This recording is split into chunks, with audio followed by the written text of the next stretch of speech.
Hello everyone. In this video, we're diving into the world of wages, debts, and the mysterious ways in which they dance together. Like a financial tango, but with more paperwork and less passion. So to set the stage, let me ask you a question.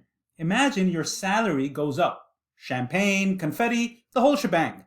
But now, would you borrow less or more than you did before?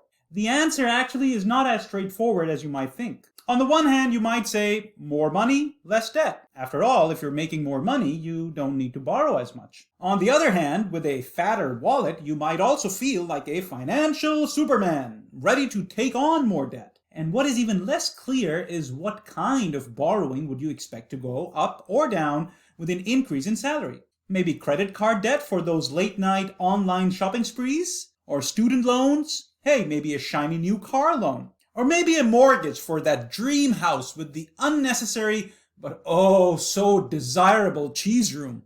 In a recent study, Professor Radhakrishnan Gopalan and his co-authors ask a similar question. How do low-wage workers change their financing and borrowing decisions when they experience an increase in their wages? Specifically, the authors look at how much wage gain do low-wage workers experience in response to an increase in state-level minimum wage, and then track how their debt decisions change as a result. Now, this may come as a shocker to you, but a significant fraction of the low-wage workers is comprised of students pursuing higher education, who are balancing textbooks with one hand and flipping burgers with the other.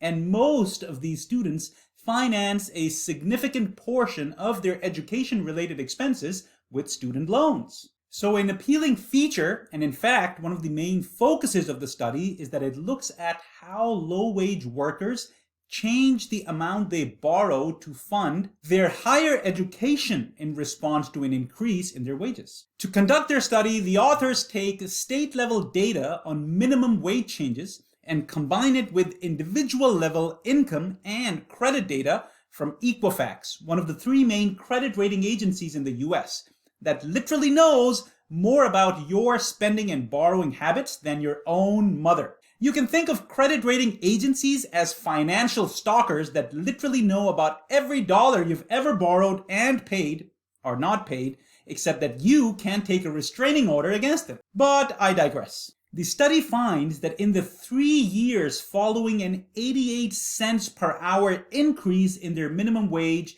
the average low-wage worker experienced a $2,712 increase in their income and a $856 decrease in their debt. Perhaps more interestingly though, the study finds that this entire decline in debt comes from a reduction in student loan borrowing among enrolled college students working minimum wage jobs. Now this is a rather surprising finding, and the authors are the first to admit it, because prior research has shown that we humans like to smooth out consumption. We don't like to eat noodles one day and caviar the next. We'd rather eat a half-decent home-cooked meal today and tomorrow to have a consistent, smooth consumption. So by this logic, enrolled college students who experience an increase in their wage should spend more on eating out or going out for a movie, because that is exactly what they're going to do when they graduate and earn higher incomes. But instead, the findings of the study suggest that low-wage college students would rather continue eating ramen noodles and use the wage gain to self-finance their college education and hence take on less debt. What makes this finding even more surprising and interesting is that the average interest rate these students were paying on these loans was about 4 to 6%, which was considerably lower than the interest rate that some of these college workers were paying on their outstanding credit card balances. Why, oh why, would these students not tackle those high interest credit card debts first? It's like choosing to clean your bathroom with a toothbrush while ignoring the giant mudslide in your living room. Now, some of you might be thinking, well, maybe the enrolled students are rationally reducing their college debt to improve their credit scores or to protect themselves from the risk of bankruptcy or financial distress in the future. Yeah, good thinking, but no. The study finds no real evidence to support this rational explanation. In fact, the authors rule out some other rational explanations and eventually argue that the explanation potentially lies in a behavioral quirk. The reason why low-wage college students reduce student debt in response to a wage gain is because, drum rolls please, they simply have an aversion to student debt.